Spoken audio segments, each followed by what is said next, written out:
All right, this is the second part of alternative views.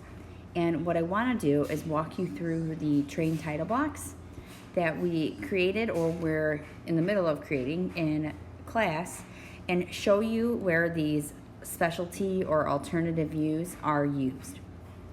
So I have mine open on Notability, and I'm just going to run through and show you where these specialty views are used. All right, so remember we have the second sheet here is our exploded view or our presentation file. And we have balloon annotations showing each of our parts, and our parts list is in the top right corner. All right, so we have the train body, and we are able to just use a standard multi-view. We have the hitch magnet and the stack. And the stack is using something unique here, and that is going to be what's called a broken out section view in the stack. So we have a broken out section view here, right? And that is when the breakout occurs and you have this squiggly line here, right? It's not straight line, and that's just showing an interior feature. So broken out section view. We have all the pegs, the hitch peg, axle peg, and linkage peg, which are just showing our front and top view. Then we have the wheel here that I want to show you a couple things. So the wheel, we're doing two specialty views. First, we have a section view. Here we have section BB.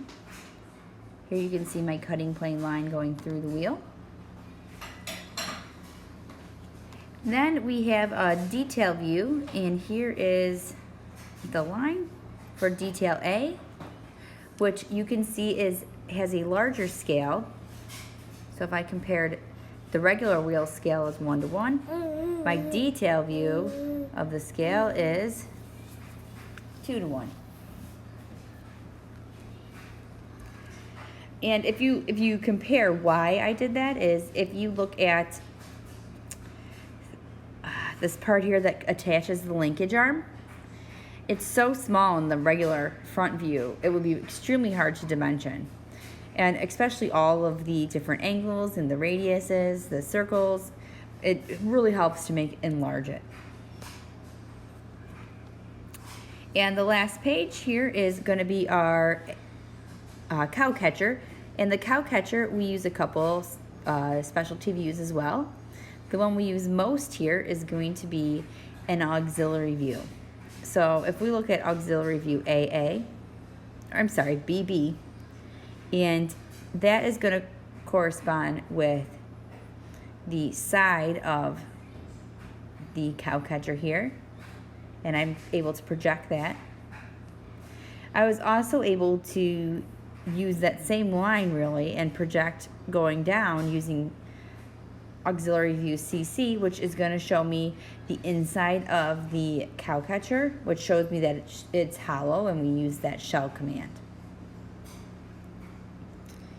Now on the top of the top view here, I have section AA, and we worked some magic and we were able to flip that section around, and that is going to show me that indent part on the front of the cow catcher.